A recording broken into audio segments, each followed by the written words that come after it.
celui qui a dit bonjour. Bonjour, bonjour, bonjour, comme dirait Océan. C'est ça? Bonjour, bonjour. Bonjour, bonjour et bonjour. Les salutations. On sait tout de suite sentir la sensibilité littéraire de l'un et de l'autre. La sensibilité. Mieux lire. Lire ne suffit pas, mais il faut bien lire. Il faut mieux lire. Et mieux lire, ça raffine l'être. Vous voyez cela? Ça nous raffine tous les jours. Alors moi, j'avais un petit exercice. Vous pouvez également vous livrer à cela.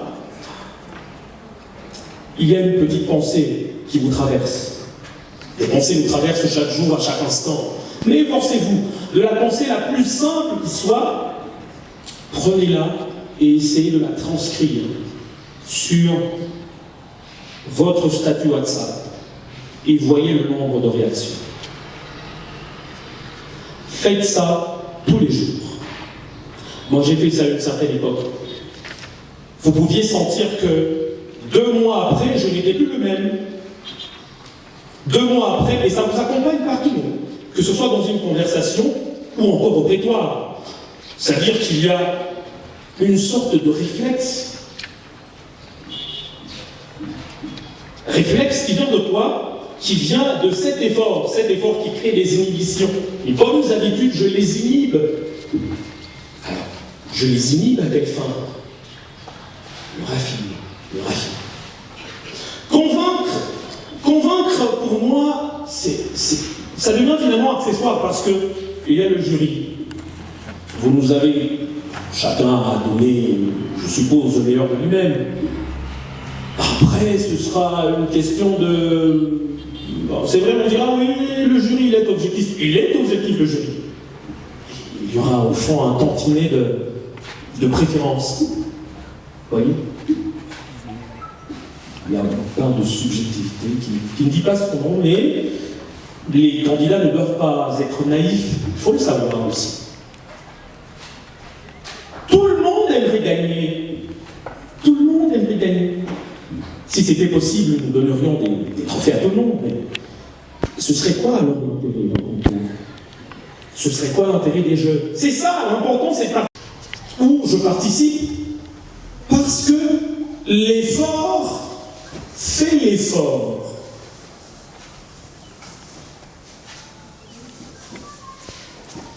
Nous traversons un temps où chaque jour qui passe, comme dirait Charles Baudelaire dans son premier poème, dans Les Fleurs du Mal, il dit « Chaque jour qui passe, vers l'enfer nous descendons assurément ». Vers l'enfer, peut-être pas, je n'ai pas envie d'être aussi radical ou fataliste, mais une constatation est certaine, chaque jour, le désamour s'installe entre les êtres auxquels nous sommes appelés et finalement l'immanence dans toute sa mocheté qui nous assaille. Comment résister à cela? On résiste en opposant à cette masse graisseuse, hideuse, qui nous agresse finalement et qui mine notre être. Par quoi? Par la robustesse de nos arguments ou de notre intellect renouvelé. Je reviens à la conviction. La conviction devient accessoire. Elle devient accessoire parce que chaque candidat qui est ici s'est préparé préalablement. Chaque candidat a donné le meilleur de lui-même. Et c'est ça que nous voulons voir. Et donc ça peut sembler un amusement. Moi je préfère cela. Avec une part de transcendance, mais une transcendance plutôt saine. Parce que la transcendance, on peut la... C'est un terme qui est assez galvaudé. Aujourd'hui, quand on parle de transcendance, on la conçoit une démarche, on la conçoit dans une démarche spirituelle. Moi, je suis transcendant. Je suis au-dessus de ça. Vous savez, de la transcendance, ça c'est Alexis Cadam, c'est de la philosophie, pardon. Alexis Cadam dit Dieu est invisible. Dieu est invisible, il est omniprésent. Il est omnipotent. Ça, ce sont des vertus que Dieu garde pour lui. Mais il y en a une. Il y en a une qu'il a accepté de partager avec ses créatures, êtres humains que nous sommes. C'est quoi? La transcendance. Mais cette transcendance, elle n'est pas à portée de main. Il faut aller la chercher. Aller la chercher présuppose un certain acte de détachement avec l'immanence. Je sais que l'immanence aujourd'hui est constituée de beaucoup de pesanteurs. Il y a les réseaux sociaux, il y a ChatGPT. Pour ceux qui font les discours, ChatGPT. Dieu merci, quand j'ai eu à participer à un concours par le passé, je n'avais pas ça. À ceux qui font, qui rédigent encore, je sais, on a toujours des amis qui sont au fait de la technologie et qui nous recommandent de nous intéresser à ces choses-là. Mais dans le cadre d'un concours, faites confiance à votre intelligence, je vous dis la vérité. Votre intelligence peut vous surprendre. Et on a appris à ne plus nous faire confiance parce que justement, on a pris de la distance. Vous êtes déjà arrivé, à force de lecture,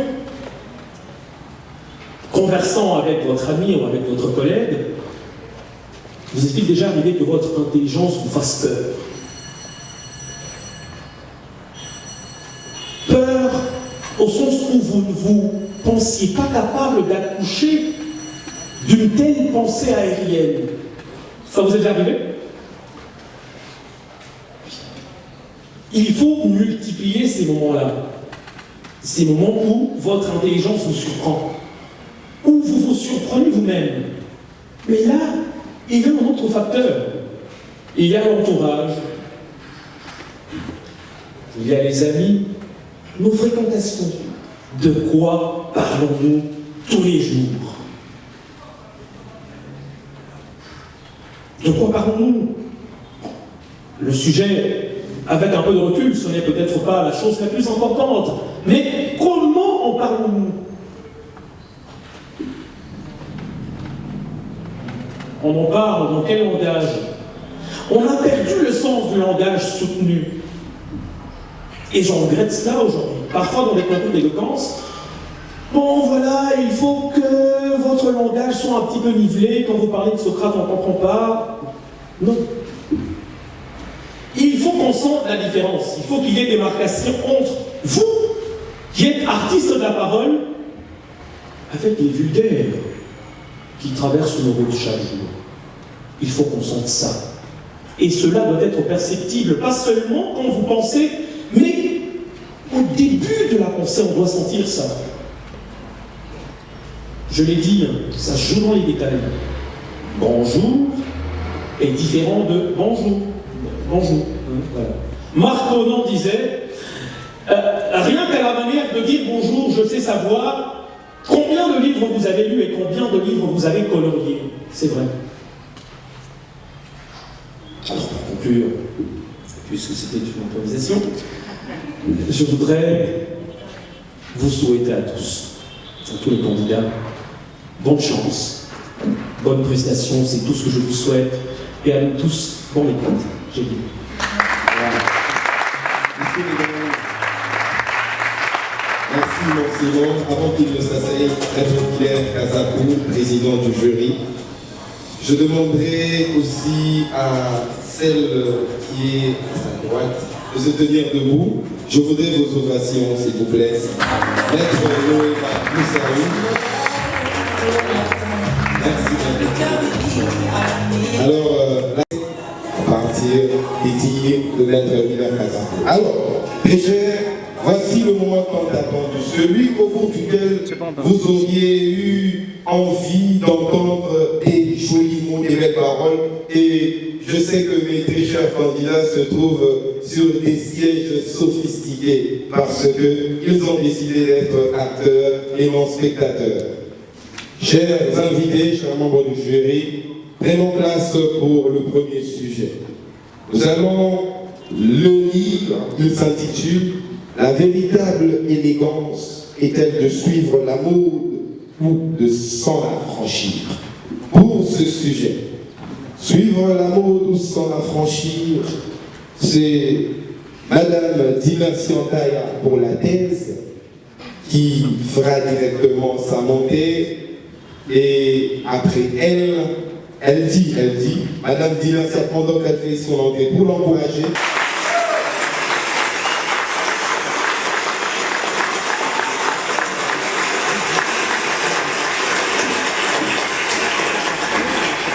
Très cher, félicitations pour le chemin parcouru. Et que son orateur préféré n'est nul autre que Monsieur Gracien Konza. Il paraît que tu as beaucoup de fans, mais à l'antithèse, nous attendrons quelqu'un. Il s'agit du très cher Exaucé Mbala, qui aura pour suivre l'amour ou de s'en affranchir. À vous la parole.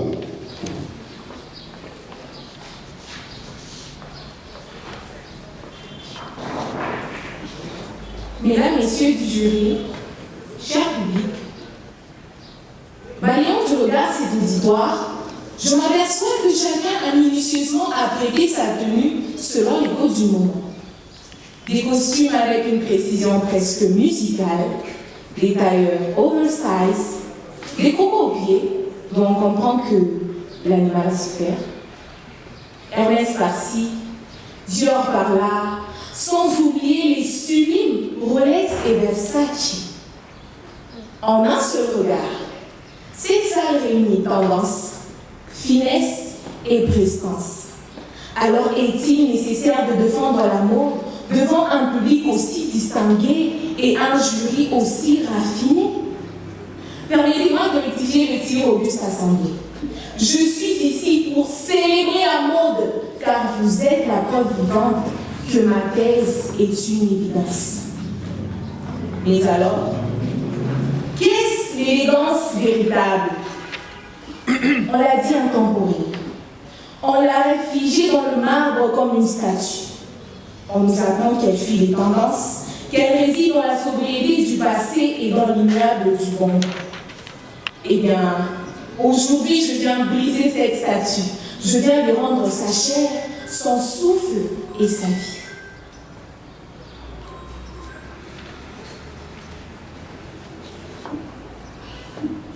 La véritable élégance n'est pas de s'affranchir de la mode, mais bien de l'épouser avec intelligence, avec audace, avec ce panache qui transforme l'éphémère en éternel.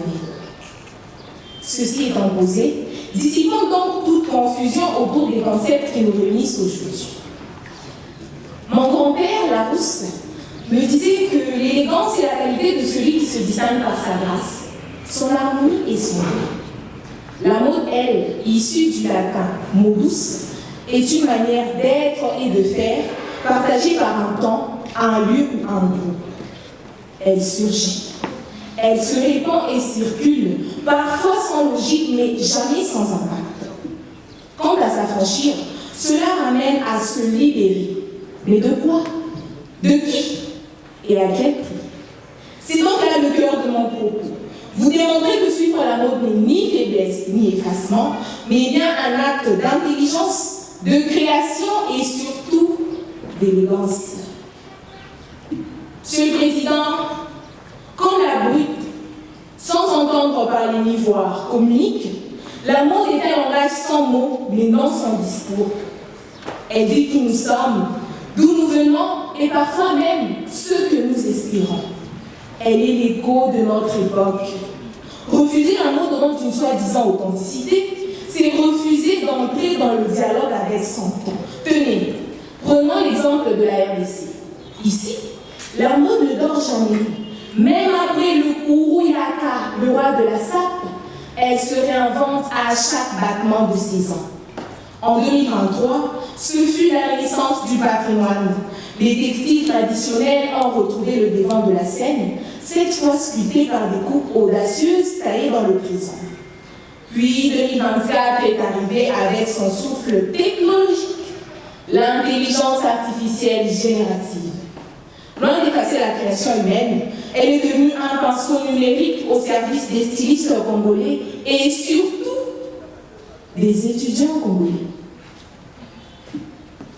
Messieurs et dames, d'une voix audible et d'un ton soporifique, l'on vous dira que suivre la mode, c'est se soumettre, c'est se conformer. Mais quelle naïve absurdité! La mode n'est pas un carcan, elle est une partition. Le génie n'est pas de la rejeter, mais de l'interpréter avec une telle virtuosité qu'on en fait une œuvre personnelle. Vous savez, l'élégance ne réside pas dans le vêtement, mais dans la manière dont on l'habite. Dans cette alchimie inexplicable qui transforme une étoffe en attitude, une coupe en confidence. Comme l'écrivait Lipovetsky, la mode, Monsieur le Président, c'est la manière dont l'individu moderne s'approprie le monde. Et cette appropriation, quand elle est menée avec génie, elle devient élégance pure.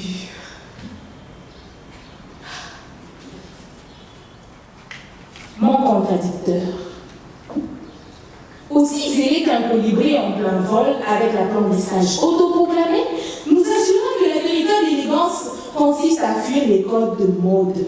À l'écouter, on croirait presque que porter un vêtement en vogue est une trahison et qu'un soupçon de tendance serait un crime de goût et qu'il faudrait, pour être élégant, vivre enfermé dans un placard du 19e siècle. Mais, Monsieur le Président, imaginez un instant, vous, vêtu d'un bat d'éléphant cintré à la taille avec des bretelles et d'une chemise ample double col de billonné, ou encore d'un pantalon excentrique à la pépé calée.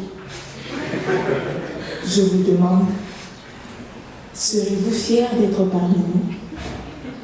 Serez-vous fiers de siéger aux côtés de vos pères? Mais cet affranchissement qui sera tant vanté n'est-il pas le refuge ultime des paresseux? Cette élégance intemporelle n'est-elle pas l'excuse suprême de ceux qui ont renoncé à séduire et à vivre? Comme l'écrivait si justement Bagné, ceux qui prétendent ignorer la mode en suivent une sans le savoir. L'on nous objectera encore que la mode peut être excessive, grotesque même, et j'en conviens, mais c'est justement dans ces excès que réside sa santé. Comme une forêt a besoin d'arbres morts et de champignons pour vivre, la mode a besoin de ces excès pour régénérer son centre. Les extrêmes de la mode créent la norme élégante de demain. Sans l'audace de certains, nous en serions encore à la perruque poudrée, au traçage des sourcils en une ligne et aux imbéciles finis. Éminente assemblée, l'élégance n'est pas une abstraction, mais plutôt un jeu de belles proportions, de la souplesse dans les mouvements, de la simplicité, de la magnificence et du courage. Alors laissons là ce vieux pensif qui oppose l'éphémère à l'essentiel. La véritable élégance n'est pas hors du temps. Elle est une danse avec son temps. Elle est le courage d'être présent, de jouer le jeu avec esprit et grâce. Elle est, pour paraphraser Oscar Wilde, cette forme de beauté si intense qu'il faut en inventer une nouvelle tous les 6 mois. Monsieur le Président, Messieurs et Dames, à l'instar d'un maître de chant, je vous laisse cette criade en guise de psaume protecteur contre le sophisme de mon contradicteur. Suivre la mode, c'est à la fois honorer le passé, maîtriser le présent et embrasser l'avenir.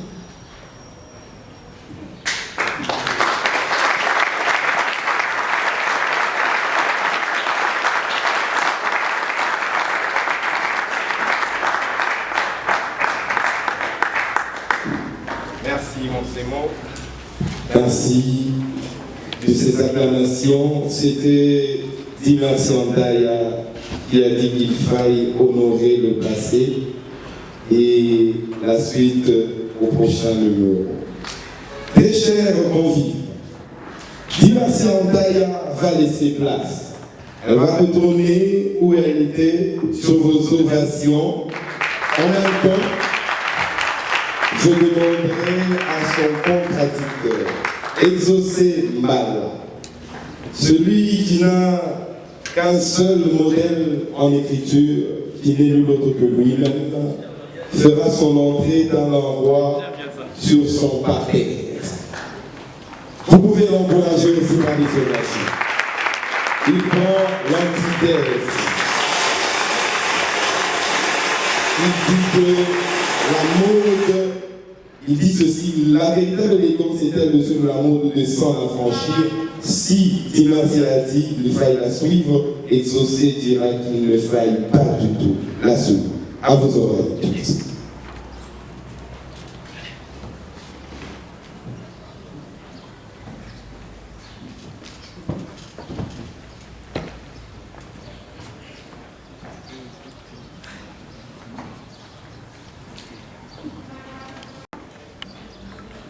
Le micro. Voilà, merci. C'est pour que tout le monde entende. Donc, il y a un temps qui vous en parle. C'est 10 minutes. Et après ces 10 minutes, que vous ayez fini votre discours aux parents, on va vous en permettre. Et après, chaque prestation, Votre cher.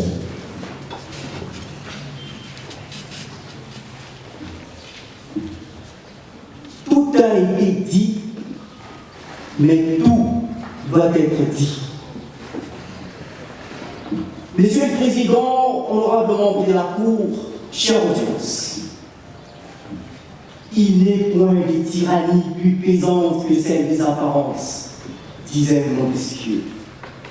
Et c'est bien cette tyrannie, Monsieur le Président, que nous appelons aujourd'hui à la barre. À la barre s'étient la mode, cette prévenue instable, changeante comme l'écume, séduisante comme ma contradictrice, mais perfide comme une usurpatrice. Elle voulut régner, elle prétendit séduire, elle crut qu'on l'adora, mais il convenait que la justice, la vraie, la plate à répondre de ses crimes. C'est ainsi qu'à la présente cause, la montre comparée devant votre haute cour de l'histoire sous 3 chefs d'accusations. Escroquerie esthétique, abus des faiblesses et faux à l'écriture vestimentaire. Ainsi, pour instruire ces procès et rendre la justice qu'attend l'humanité déviergée par les arguments fallacieux de ma prétendue contradictrice, il est nécessaire que nous établissions 2 points essentiels. Primo, le droit. Secondo, le verdict. À présent, plongeons ensemble dans le méandre de la matière. Monsieur le Président, les codes pénals définissent l'escroquerie comme l'emploi des manœuvres frauduleuses pour tromper une personne et la déterminer à un acte préjudiciable à ses intérêts. Or, dans les cas d'espèce, n'est-ce pas ce que fait la mode lorsqu'elle persuade les hommes que l'élégance s'est réduite à l'éclat d'une marque ou au prix d'un vêtement? Oui, elle agit par manœuvres frauduleuses amusant de publicité tapageuse elle conduit ses victimes à des dépenses préjudiciables, ruinant parfois leur pain quotidien pour l'achat d'une illusion. Et à ce titre, la doctrine pénale nous enseigne que l'escroquerie n'est pas seulement financière, elle est aussi morale, parce que lorsque la mode travestit l'élégance, il commet une escroquerie grave contre l'esprit humain. Tenez-les bien, Montesquieu, dont l'autorité essaie d'énarrer le principe, disait: la mode est la règle de ceux qui n'ont point de règle. Or, tromper sur la règle, c'est bien là l'essence même de l'escroquerie.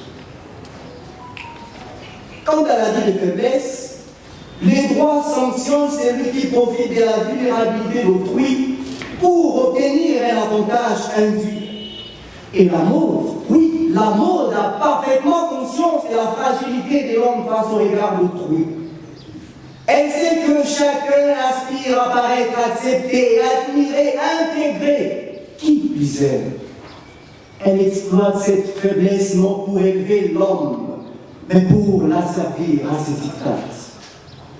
Et quant à la jurisprudence constante considère que l'abus de faiblesse se caractérise par la disproportion entre la liberté consentie et la contrainte morale exercée. N'est-ce pas ce que nous voyons, honorable juge? N'est-ce pas ce que nous voyons lorsque les jeunes sacrifient leurs études pour un téléphone dernier cri, ou une paire de baskets estampillées? Oui, quand des familles se ruinent pour répondre aux caprices saisonniers de la mode. Et pire encore, quand ma contradictrice, malgré ses cheveux naturellement noirs, dépense des fortunes pour s'offrir le relique capillaire d'un cadavre.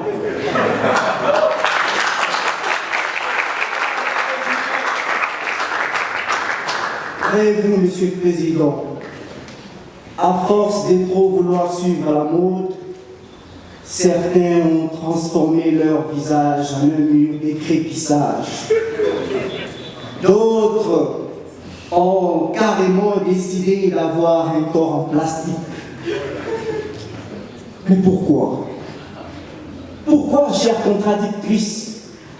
Pourquoi n'êtes-vous pas fiers de ce que vous avez naturellement reçu du Seigneur, notre Dieu? Pourquoi? Écoutez-moi bien. Beccaria, dans son traité de délit et de peine, affirme qu'abuser de la crédulité de l'homme, c'est le dépouiller de sa liberté totale. Vous êtes dépouillé de votre liberté. Vous êtes aliéné. Oui, je vous l'ai dit, en vérité, vous êtes sous une colonisation mentale. Réveillez-vous.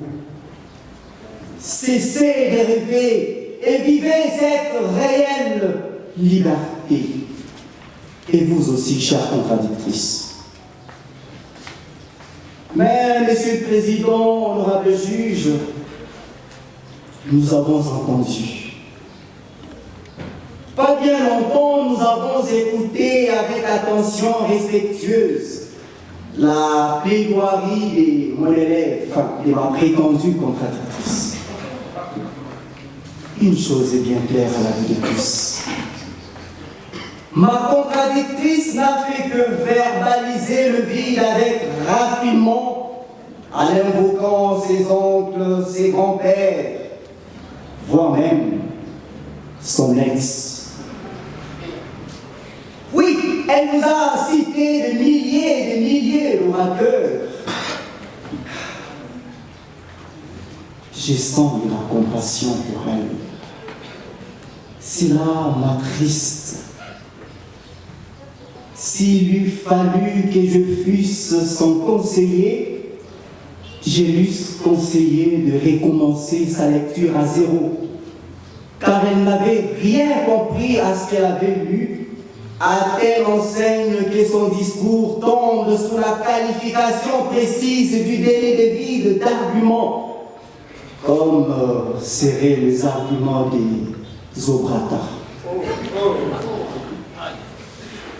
Oui, elle vous a verbalisé sur la modernité et l'intégration des surcroît. Elle a même osé confondre la mode avec l'élégance. Mais quelle fusion des confusions, Monsieur le Président. Quelle fusion des confusions. Mais, Monsieur le Président, ne lui en tenez pas rigueur. Elle n'est encore qu'une petite fille. C'est normal qu'elle pense ainsi. Et moi, en tant qu'un bon père de famille, je ne laisserai jamais mes brebis s'égarer du bon chemin. Mesdames et messieurs, réfléchissons ne fût-ce qu'un seul instant. Si suivre la mode était élégance, alors l'élégance ne serait qu'un crime bien maquillé. Or, la véritable élégance n'est pas qu'un crime. Elle est vertu. Elle est constance. Oui, la véritable élégance. Elle est là. Vous la sentez? Respirez-la. Mieux, incarnez-la. Monsieur le Président, je n'en dirai pas plus. Étant au crépuscule de ces procès, je me transforme en bête noire, tel Éric Dupond-Moretti, et je requiers la condamnation ultime. Non pour tuer la mode, mais pour l'avertir. Pour lui rappeler que toute puissance sans conscience est une tyrannie. Mais avant de m'éteindre complètement, laissez-moi vous exhorter à vous libérer. Libérez-vous, car la véritable élégance n'est pas l'esclave de la mode. Elle vit dans la raison, née de l'esprit qui brise les codes de la mode, éclaire la dignité de l'humanité, ou encore s'élève libre dans l'éternité. Ainsi, je m'éteins.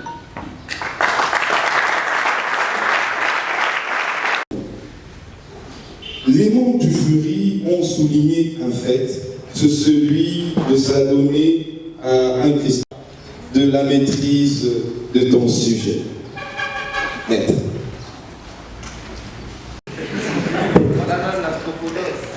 On a pu comprendre qu'un manque reste donc, d'après vous, ce que l'on serait en droit de qualifier d'élégance impure. Merci. Pertinente question. Alors, pour répondre à cette question, monsieur le juré, je vais enchaîner par cette parole.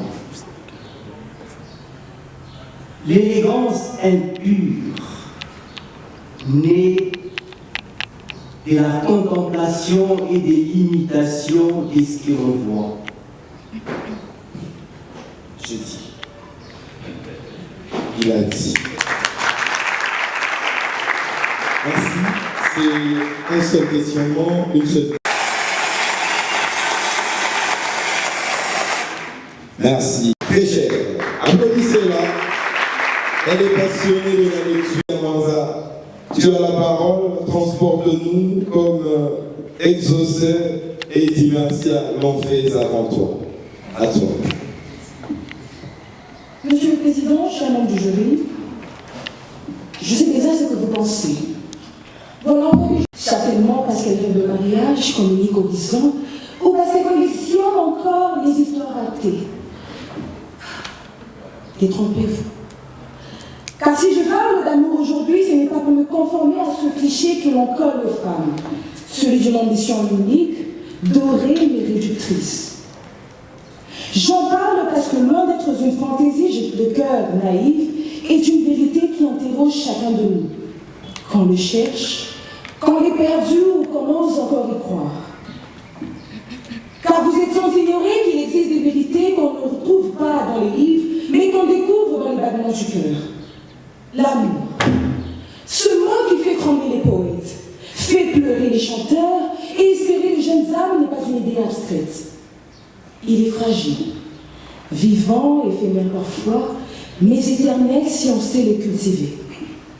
Alors permettez-moi de vous poser une image. Et si l'amour était une fleur que l'on arrose?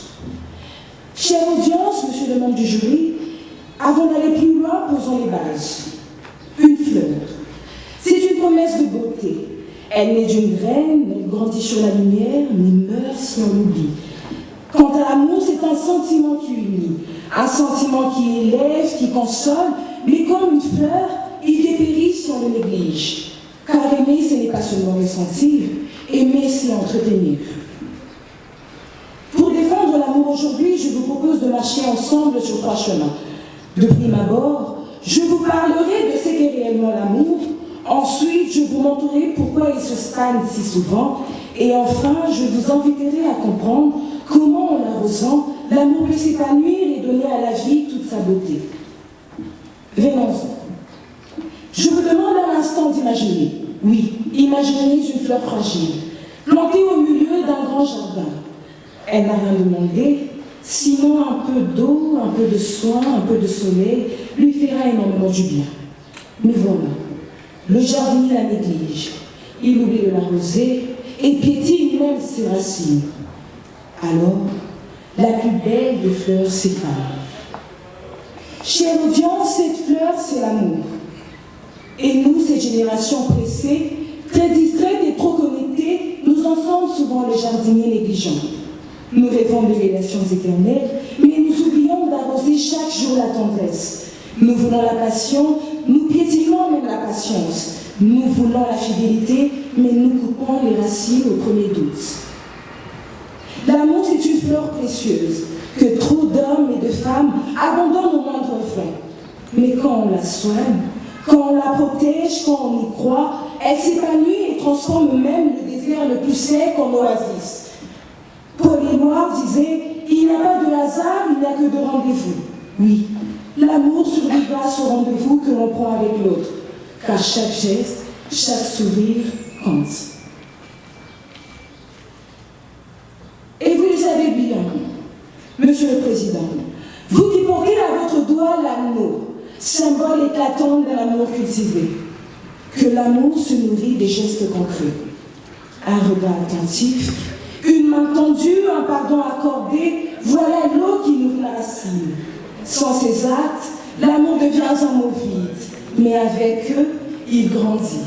Il éclot, il parfume même les blessures de la vie.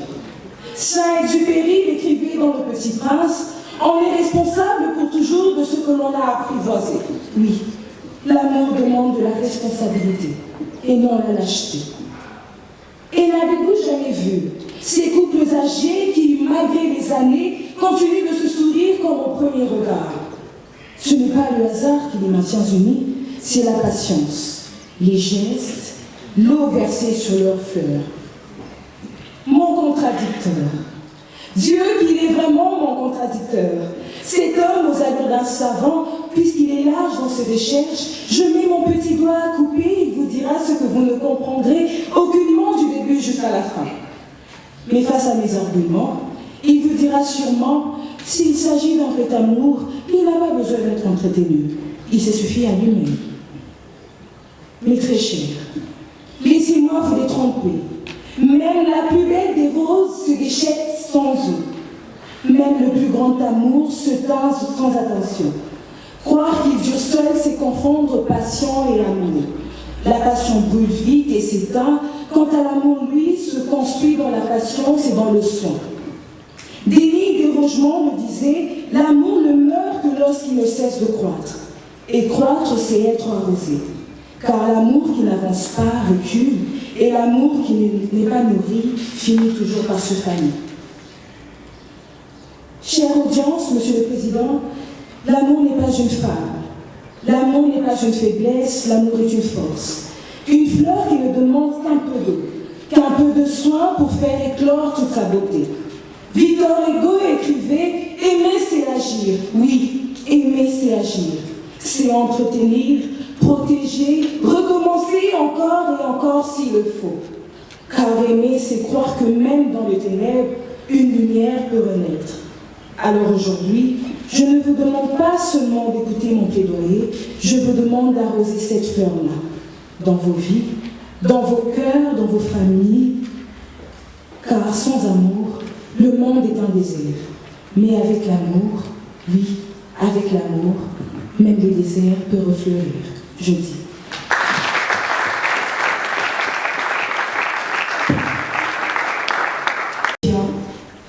Tu nous as fait un bon plaidoyer sur l'amour. Alors, je voudrais te poser une question qui pourrait peut-être te paraître personnelle. Est-il déjà arrivé J'arrose souvent la fleur, mais je suis déçue. Merci de l'action et le droit, et de pouvoir l'exercer, c'est le summum. Son orateur préféré est l'incontournable Jacques Mokonga Sefou. Donc, toi à qui je dis bah, à toi la parole.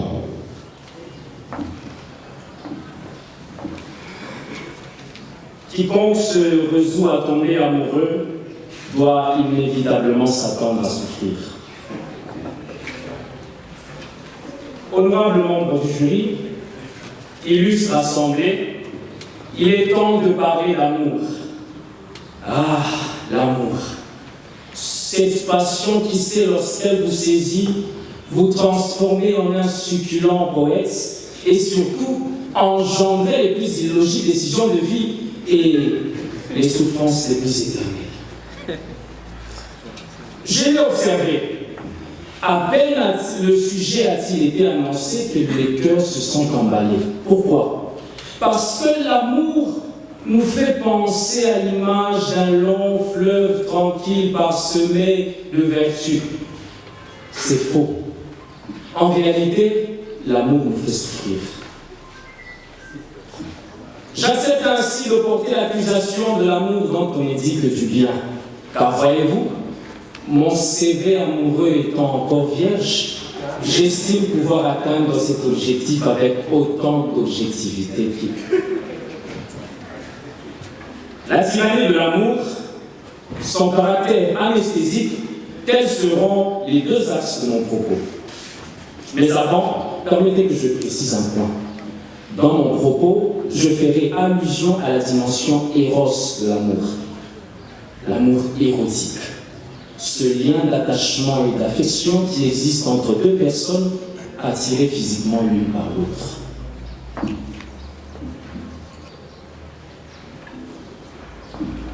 Monsieur le Président, en quoi l'amour est-il tyrannique? Au tout début, lorsqu'il naît, tout amour sollicite l'attention de l'autre afin de survivre.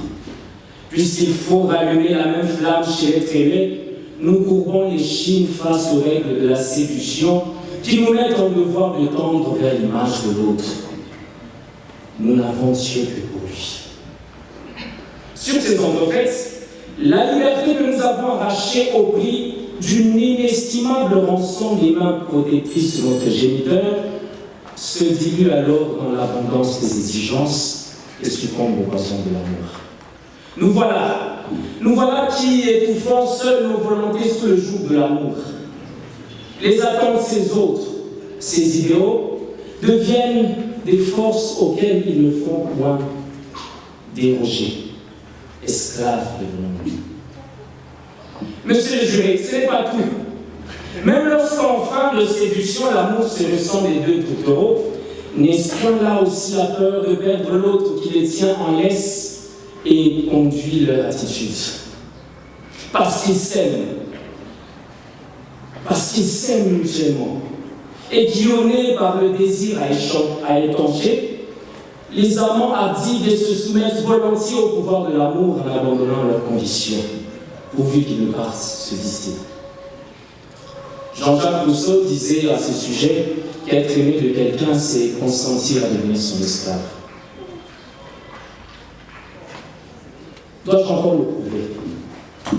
Il m'arrive de voir certaines libertés que ne peuvent plus se permettre les amoureux sous peine de se voir lapidés par leur lettre. Saisir la main d'une autre en sa présence est interdit. Et l'appeler presque chaque soir, quelles que soient ses occupations, devient une obligation. Vous le voyez bien maintenant, l'amour est ennemi de notre liberté. Chers jurés, un autre danger de l'amour, il abolit nos facultés de raisonnement. Je l'ai dit, je l'illustre. Mardi 3 décembre 2025, commune annexe. Tout le Lubumbashi est en émoi. Quelle nouvelle! Quelle nouvelle! Espé, un jeune homme plein de vigueur, tente de se suicider en s'aspergeant de l'essence. Pourquoi? Chantal, sa bien-aimée, l'a trompé. Étant revenu à la raison, étendu sur un lit d'hôpital, celui-ci racontera sa mésaventure et reconnaîtra trop tard sa sottise.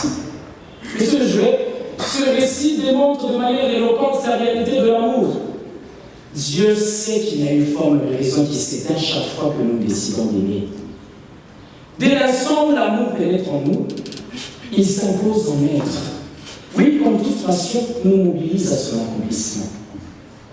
J'en rappelle Ignacio Morgado, un grand professeur de neurosciences, un blanc, confirme l'assertion en démontrant que la passion initiale de l'amour se caractérise par la désactivation partielle des régions du cerveau impliquées dans la logique et le raisonnement. Cela veut dire ceci. Le sens du jugement critique, la prise de décision éclairée s'éteignent. Sachez donc, cher public, que chaque fois que vous vous décidez d'aimer, un compartiment de votre boîte crânienne s'éteint. Vous ne réfléchissez plus normalement.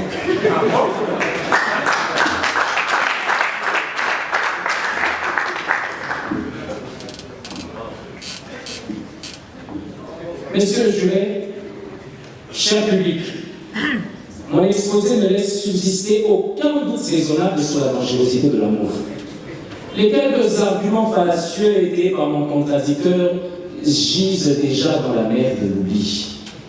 Mais permettez que j'en anéantisse un dernier. L'amour est une passion inoffensive qui nous comble de joie.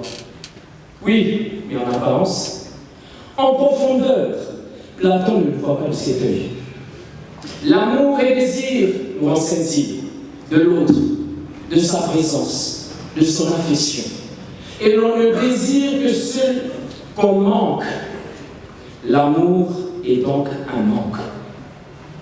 Je ne vois personne ici se réjouir d'un déficit.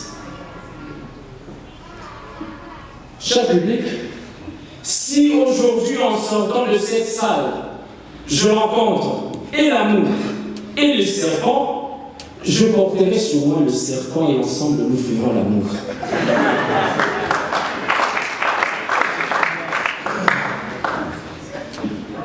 Messieurs les jurés, cher public, au soir de mon propos, la preuve du caractère oppressant de l'amour est établie.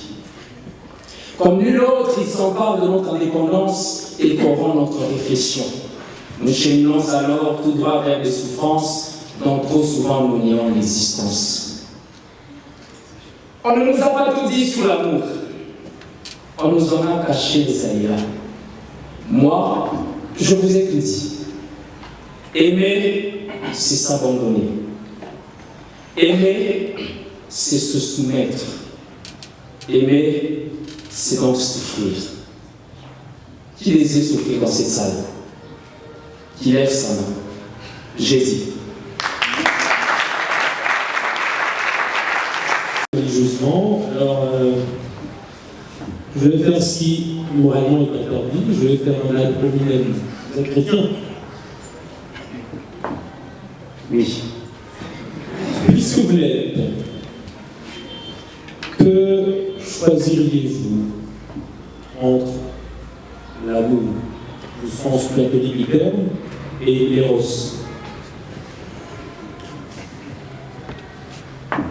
En tant que chrétien qui se respecte, conscient de ses convictions, chrétien affranchi et qui affranchit les nations, j'opterai pour le seul véritable amour qui peut sauver l'humanité.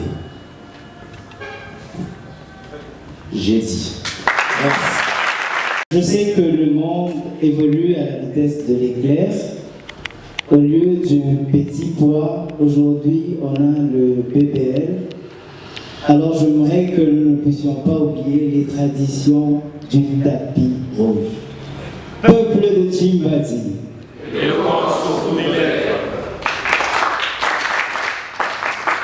Vous avez la parole. On reprend pour les novices. Peuple de Timbadi. Voiture, et là, Abigail Lobwania se fait éclairer devant vous. Une question, peuple de Timbadi. Éloquence au bout des lèvres. Vous avez la parole. À vous. Il est temps. Oui, il est grand temps d'oublier le tumulte du réel. Laissez-vous happer par les vagues joyeuses d'un univers féerique où le charme est roi. Ouvrez les yeux. Contemplez. Contemplez cette femme qui ne marche pas. Elle danse. Cette femme, dans le regard, murmure la douceur, dont la présence conjugue la grâce, l'élégance et ce charisme rare qui ne s'imite pas. Maintenant, vivez l'enchantement. Bébé, babidé, beau, délectif.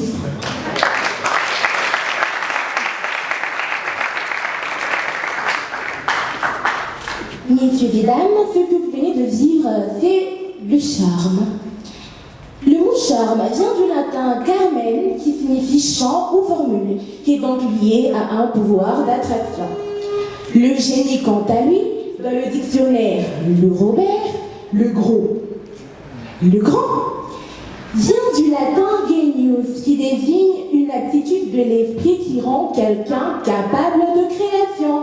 Le génie est donc une force créatrice. Cependant, il est un combat silencieux qui perdure depuis l'aube des temps. Alors, le charme peut-il supplier au génie? Pour répondre à ce questionnement, notre réflexion s'articulera en deux temps. Nous verrons comment le charme peut pallier l'absence de génie. Puis nous répondrons à l'objection légitime qui vante la supériorité de l'intellect pur. Et enfin, nous sonnerons le glas avec une péroraison percutante.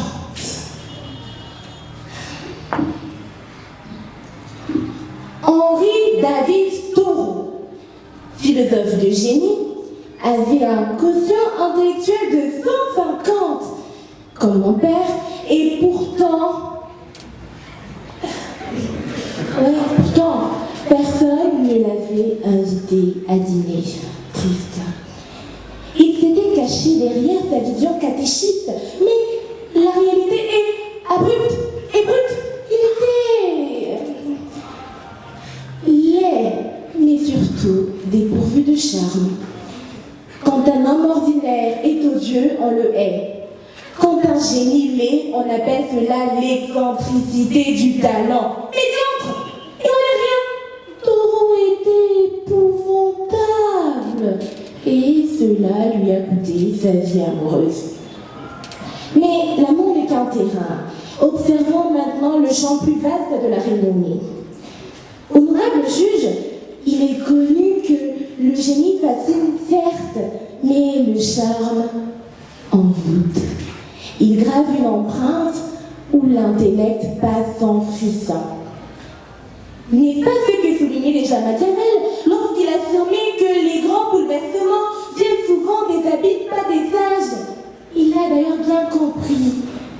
Un politique charismatique peut diriger bien mieux, car là où la raison divise, le charme fédère. Par ailleurs, que dire de l'illustre Cendrillon? Intelligente, belle et peut-être même savante. Princesse Disney de son état, dont il a fallu l'espace d'une nuit, un bal, une danse, qui plus est muette, pour tomber sous le charme d'un jeune prince qui s'appelait Charmant. Et elle a convolé en noces sans avoir connaissance du quotient intellectuel du jeune homme. Oui, le génie impressionne, mais le charme, quant à lui, en doute. Il désarme. Mais pourquoi désarme-t-il? Parce qu'il nous touche au plus profond de notre humanité. Monsieur le Président, le charme réside dans l'essence humaine. Ainsi, le charme n'est pas le fait l'apanage des donjons, ni d'Aaron, pire d'Adonassa. En réalité, nous sommes tous charmants, seulement nous nous affublons des grossièretés de ce monde. En vérité, messieurs et dames, le charme, c'est ce regard juvénile, même lorsque le corps se flétrit. Le charme, c'est cette savoureuse odeur de terre après la pluie. Le charme, c'est ce petit sourire de votre fille un matin alors que vos poches sont vides, mais que votre cœur déborde.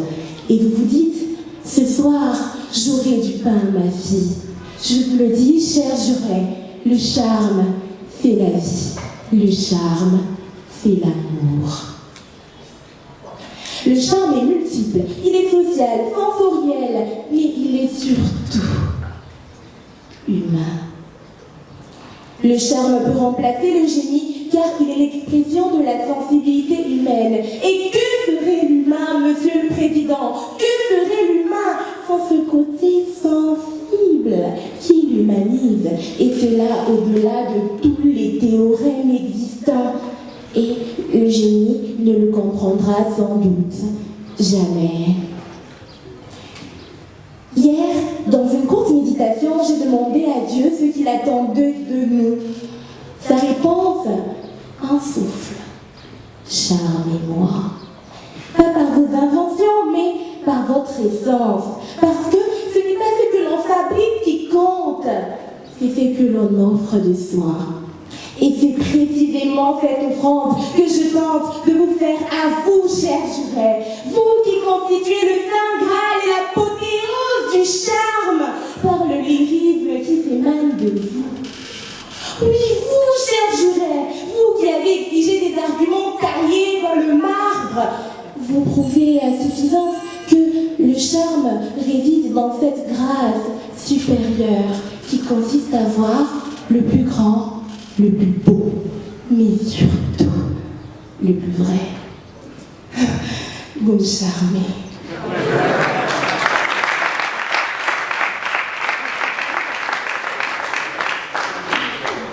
Honorable juge, ma contradictrice, cette dame d'une voix de castrat fort belle, élégante, mais surtout maîtrisable, viendra par des illustrations utopiques vous dire que le charme est insensé. Mais elle n'est en rien une illustre, car elle usera d'artifice et de son naturel pour plaire. Elle nuancera sa voix, ses gestes, et cela prouvera que, pour dire ce discours, elle n'aura pas eu seulement besoin du génie, le charme l'aura également servi. Le génie, c'est le texte qu'elle a écrit, le charme, c'est le discours qu'elle dira. En réalité, le charme est le frisson de l'instant qui crée l'écho d'un siècle. L'on nous objectera avec raison les figures de génie caractérisées pour la plupart plus par leur laideur que par l'absence de charme. Van Gogh, Bourdieu et j'en passe. Vous me direz, leur reconnaissance tardive ne prouve-t-elle pas la permanence du génie face à la vanité du charme? Je trouve que non.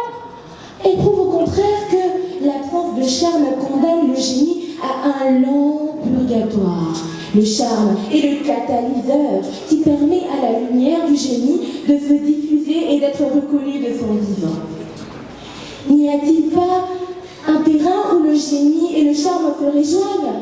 Permettez-moi une distinction cruciale, chers jurés, car il existe un charme qui n'a rien à voir avec les traits réguliers ou la facilité des manières. Le génie dans sa manifestation la plus pure est lui-même un charme. Ainsi, le génie est un diamant brut, le charme, le joaillier qui le vend. Enfin, le charme est la preuve que la forme, loin d'être vaine, donne son sens au fond. Il est un parfum discret qui subsiste même après le départ. Le charme, lui, reste. Le charme, c'est une passion feutrée mais féroce, un balai secret entre la main de la nature et le cœur de l'homme, entre ce qu'il est et ce qu'il émane de lui, malgré lui. Enfin, Maya Angelou de dire que les gens oublieront ce que vous avez dit. Les gens oublieront ce que vous avez fait. Mais les gens n'oublieront jamais ce que vous leur avez fait ressentir. Souriez, vous êtes charmés. Bibidi, babidi, bou.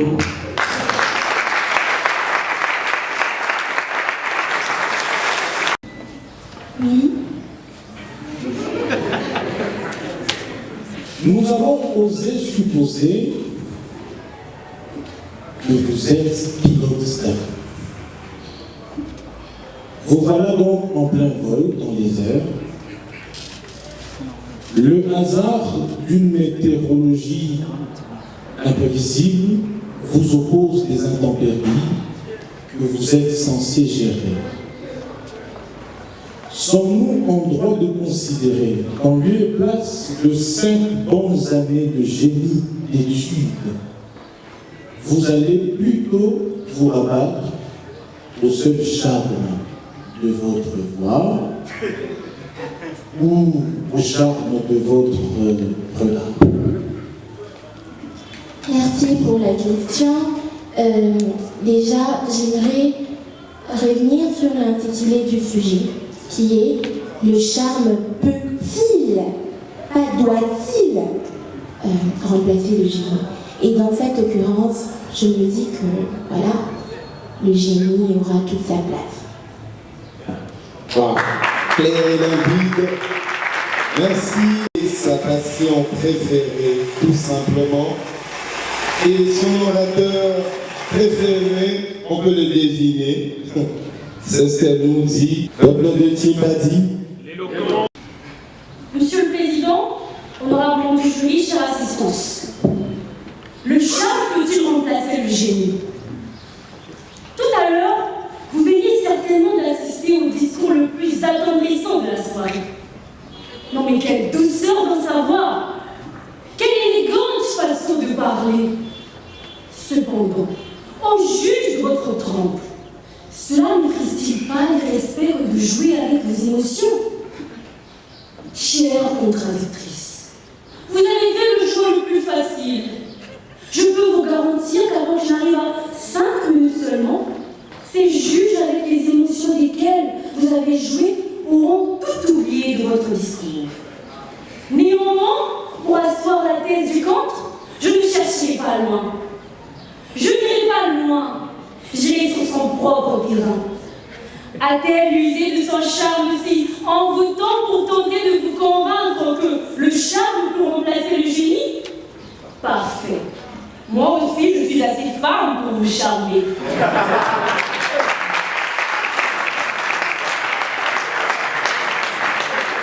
Par conséquent, rien de plus féminin admettant étranger, au-delà de mon génie, j'emploierai donc le même charme. Mon charme, pour vous prouver sans complaisance que le défaut du génie ne peut aucunement être remplacé par le charme. Pour ce faire, je procéderai simplement. D'abord, poser les bases afin de mieux me faire comprendre. Ensuite, vous montrer pourquoi le génie ne saurait céder sa place à un sourire éphémère avant de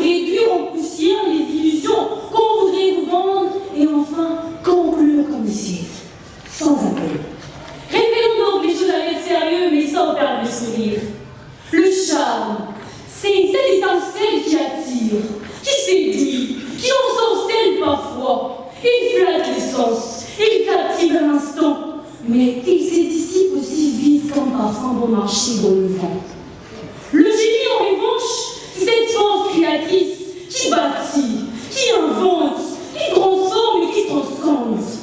Il ne cherche aucunement à séduire si ce n'est que par pur hasard. Le génie, c'est Newton découvrant la loi de la gravité quand tant d'autres courtisans cherchaient à plaire au roi. Le génie, c'est Lumumba proclamant la dignité de son peuple face à l'hégémonie belge quand tant d'autres politiciens cherchaient à courtiser et se mettre dans les poches des colonisateurs. Le génie, enfin, c'est Gandhi qui gagne avec la vérité, pendant que le charme triche encore avec son maquillage. Ces bases étant posées, nous voilà donc face à un dilemme.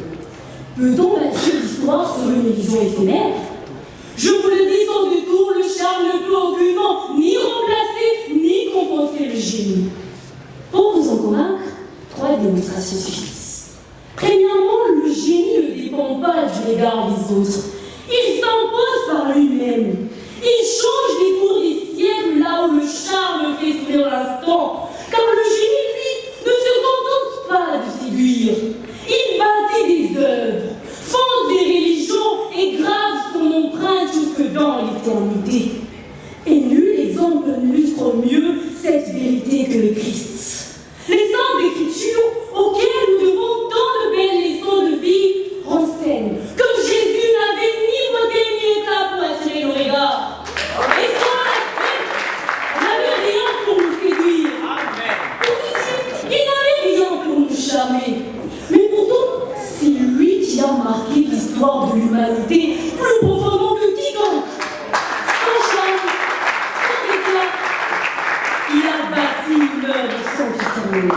Et à l'opposé, le diable, Lucifer, le roi du marketing, toujours une belle promesse, toujours un slogan accrocheur, goûte tu verras, observe-toi tu auras tout. Il séduit, il est conduit, il fait jaillir, il charme. Cependant, il ne livre jamais la marchandise. Son héritage, ruine, mensonge et désolation. Amen. Il apparaît donc tout naturellement que le génie peut bouleverser le monde sans charme, alors que le charme sans génie finit toujours à la chute. Le génie et le charme ne peuvent être interchangeables. Deuxièmement, le charme est une arme fragile parce qu'il est lié au temps. À ce propos, charmant du jury, étant plus aguerri que moi dans la culture, vous savez très probablement que Robert Greene, dans son best-seller intitulé L'art de la séduction, rapportait que le charme agit comme un éclat de lumière. Il éblouit, mais finit toujours par s'éteindre. C'est ainsi que Cléopâtre, ayant certes ensorcelé César et Marc-Antoine, mais résultat, empire en flammes et une réputation d'ex. Alors que le don est donc l'allié du génie, il s'avère aussi être le plus grand ennemi du charme. Troisièmement, enfin, le génie est universel là où le charme est subjectif. Einstein, cheveux en bataille, moustache pas sexy du tout, pourtant son nom brille partout. À contraire, juste à côté, Casanova, super charmeur, vrai chéri. Mais au fond, que nous a-t-il légué qui élève l'esprit humain? Rien qui vaille. À contrario, juste des histoires des draps froissés. Prenons la parole avant moi. Mon estimée contradictrice vous a dit que le charme pouvait remplacer le génie. Oh, c'était mignon, hein? Beaucoup de gestes pour séduire, beaucoup de charme dans la voix. Mais derrière, rien. Pas une idée solide. Rien qui tient plus de 3 secondes. Bref, beaucoup de blabla parfumé, mais du blabla quand même. Elle a tordu le cou à la raison. Elle nous a dit que le charme attire. Oui, TikTok le fait aussi. Ça fait vite défiler, ça occupe et noie des heures. Et après, les dégâts en perte des temps sont colossaux, comme le dirait Horace. Mais le génie, tandis que le génie, lui, c'est un livre. On l'ouvre, on apprend et ça reste. Elle s'est dépensée à prouver malencontreusement que le charme remplacerait le génie. Plus porterait plus fort la gloire des figures telles que Nimo de l'Enclos ou les œuvres des Rolfling ou enfin de Cléopâtre comme figure des roues dans l'évolution humaine. Cependant, il n'en est rien. L'histoire est émue des noms comme César, qui par son génie a bouleversé le monde. L'histoire est émue Cicéron, Socrate, Jésus, Bono, Bourré-Madi. Qui par leur génie ont légué à l'humanité ce qu'il y a de plus fascinant. Monsieur le Président, honorablement du jury, chère assistance, la démonstration étant faite, il est temps pour moi de quitter la scène. Cependant, comment quitter cette estrade sans vous dire combien celle-ci a longtemps desservi la gentille, alors qu'elle se résumait à leur charme, leur myopie intellectuelle sut accrue à tel point qu'elle fut restreinte, réduite à des bas objets de satisfaction sexuelle, de distraction et de pondeuses résignées d'enfants. L'homme, quant à lui, fit le choix du génie, et donc du cerveau, et se fit ainsi élever plus haut, contrôlant et dominant tout ce qu'il y a sous le soleil. Le charme amuse, le génie écrit l'histoire. Le charme fait l'illusion du pouvoir, le génie fait la révolution. Et qu'on ne s'y trompe pas, aussi longtemps que la sapologie primera sur notre instruction, aussi longtemps que nous préférerons tant paraître que meubler nos esprits, aussi longtemps enfin que nous croirons que la beauté peut remplacer le cerveau, nous demeurerons donc la risée du monde et de nos plus proches voisins. J'ai dit.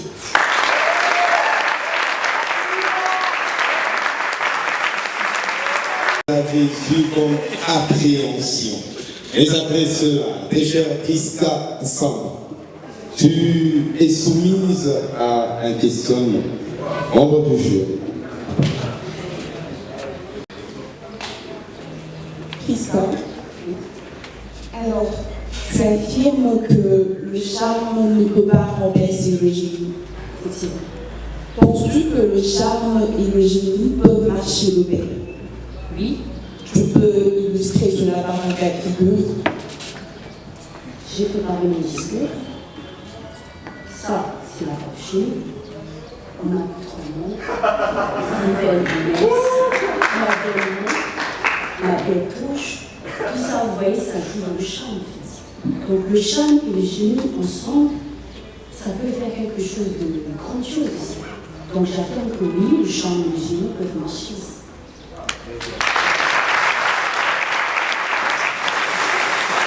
Mais actuellement, il écoute Jean-Luc Mélenchon. Un petit communiqué s'impose. Il y a un papier ou des papiers. Vous avez la parole. À vous. Monsieur le Président, Mesdames et Messieurs, faut-il donc vieillir pour devenir sage? Ah, il eût fallu donc que quelqu'un s'en chargeât. Nous voici donc au procès de la ride, s'il en est. Tout allait bien. Tout allait bien jusqu'à ce lundi matin où je recevais des mains de ma secrétaire un dossier enduit de cire et recouvert d'une fine couche de critérium. L'on y voyait tout de suite ressortir le savoir-faire propre aux générations qui nous ont précédés. Je prenais ainsi connaissance de ce dossier et je disais: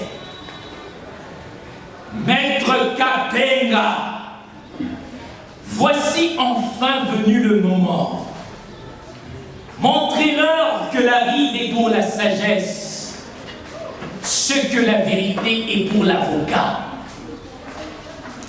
Cependant, quand il eut fallu que j'embrassasse la cause de la sagesse dévolue à la vieillesse, une question se mit dès lors à troubler mes nuits jusqu'alors paisibles, au point où je me retrouvais dans l'impossibilité de répondre efficacement efficacement aux obligations conjugales qui me sont déchues. L'heure était donc à la précision des termes. Qu'est-ce donc être vieux? Être vieux, est-ce se parer d'autant de rides que certains collectionnent les procès perdus? Ou être vieux, c'est s'armer de vécu ou d'expérience dans un domaine précis, et ce, peu importe l'âge du corps. Monsieur le Président, je sais que certains s'attendent à ce que j'aborde la vieillesse biologique, cet état corporel où l'exploit sportif semble aussi compliqué qu'une qualification congolaise à la Coupe du Monde. Ignorant ainsi ce célèbre adage africain qui dit « Si la barbe blanche était de la vieillesse, alors les boucs seraient nos grands-pères à tous. » Ou encore, si la mauvaise haleine était gage de sagesse, alors cet ami-là, à l'hygiène buccale rare, mais qui se distingue toujours par un amour étrange pour les chuchotements, serait le plus sage de tous. Et que dire alors de ces vieillards qui dirigent le pays? De ceux dont la sagesse n'a point dépassé le poids du ventre? Il résulte donc de toutes ces considérations que la vieillesse, la vraie vieillesse, est avant tout un état spirituel et non corporel. Nous disons que oui, il faut bien vieillir pour devenir sage, mais que cette vieillesse-là, la vraie vieillesse, se mesure non pas en de vulgaires bougies soufflées, mais en la cristallisation de l'expérience vécue, et ce, peu importe votre âge physique. Comme s'il fallait avoir un pied dans la tombe pour devenir sage. Et qu'est-ce donc la sagesse? Cette aptitude à faire valoir votre expérience dans une situation donnée. Et donc, faut-il acquérir de l'expérience, donc de la vieillesse intérieure, pour devenir sage? C'est celle-là la vraie problématique. Bien, tous les espoirs de la partie adverse ayant été ébouriffés, épanouisseaux, démourifés, passons désormais au cœur de notre propos, quoi que nous y reviendrons. Et pour ce faire, Monsieur le Président, nous avons eu recours à deux génies en matière de vieillesse. Le premier, Maurice Pièche, dans le guide de formation personnelle, qui nous dit que l'ignorance s'apparente très fortement à de l'enfance intérieure. Et le second, Kamanda Wakamanda, dans le défi africain, une puissance économique qui s'ignore, qui nous parle brièvement du phénomène de la jeunesse en posant les conditions pour l'épanouissement de la jeunesse d'un État. Ces deux ouvrages, quoique d'apparence vétustes, méritent bien d'être consultés. Allons-y. En effet, Maurice Pièche nous présente une allégorie. Un vieillard octogénaire, mais qui n'a jamais appris à lire, ne diffère en rien d'un nourrisson qui n'en est qu'à ses premiers balbutiements. Par conséquent, toute situation de la vie qui requiert tant soit peu une compétence de lecture, une lettre d'amour, le vénérable, l'adorable 436, ne feront que démontrer son défaut d'expérience et donc son manque de sagesse en la matière. Pour Maurice Pièche, l'âme humaine possède un âge. Elle n'est pas l'apprentissage. Elle grandit par l'échec et vieillit par l'expérience. C'est alors seulement que naît de la vieillesse. Il faut vieillir pour être sage, c'est vrai. Encore faudrait-il qu'il s'agisse d'un domaine précis. Cependant, il nous met en garde. La sagesse n'est nullement la prétention de tout connaître. Car les domaines de la vie étant infiniment variés, il nous serait donc impossible de tous les assimiler. Il résulte donc ceci. Il existe des jeunes vieux et des vieux jeunes. Tout dépendrait ainsi du domaine dont il est question.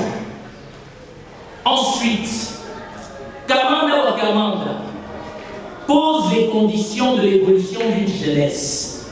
Il dit que la jeunesse doit vieillir. Et ce, en adoptant des habitudes de vieillard. Une jeunesse qui rit. Une jeunesse qui mange sainement. Une jeunesse qui se réjouit des choses simples. Et surtout, une jeunesse qui plante des fleurs.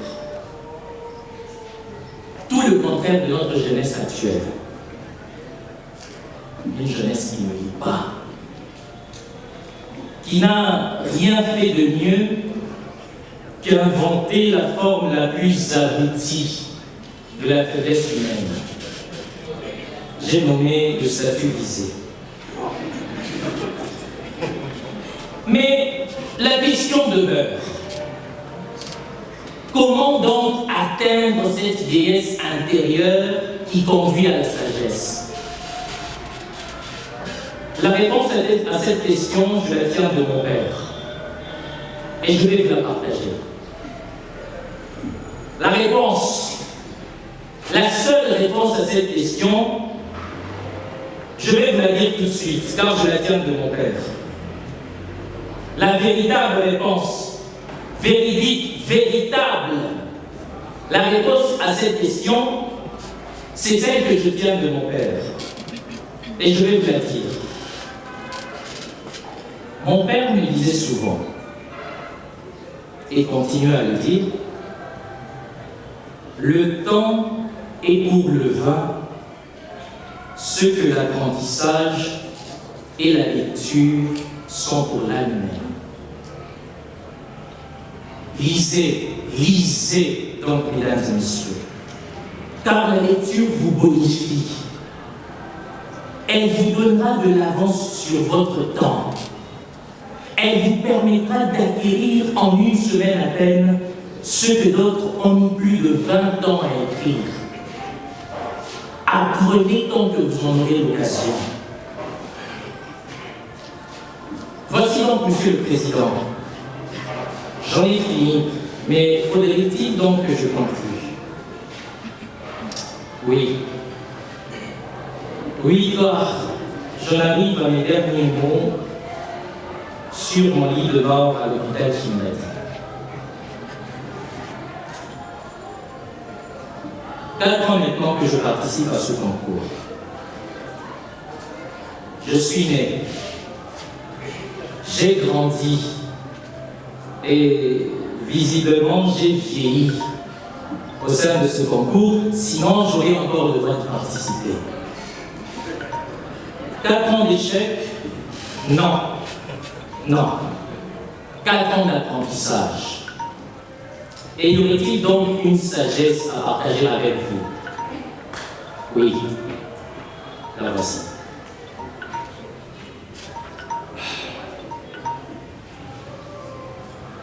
Rien ne vaut pour moi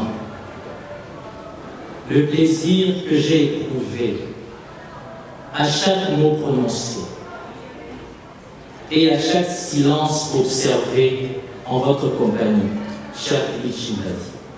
Merci. Adieu. 4 ans après avoir été souvent présent le Congo Chimbladi et pour lesquels il est ému. Une décennie. Merci beaucoup, Monsieur Joël, pour la prestation. question, la question elle est toute simple. Je voudrais savoir si cela ne tenait qu'à ton jugement seul. T'estimes-tu sage? Alors, merci pour la parole. Alors, comme je l'ai dit tantôt, la sagesse n'est pas la prétention de tout connaître. Non. Mais c'est la cristallisation de l'expérience vécue dans un domaine précis.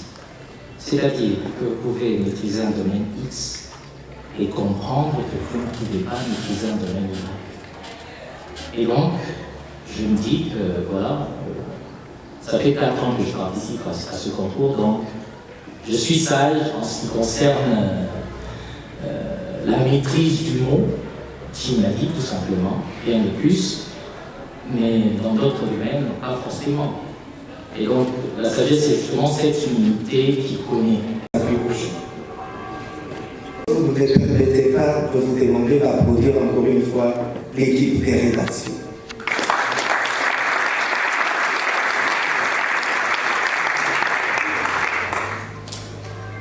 Je reconnais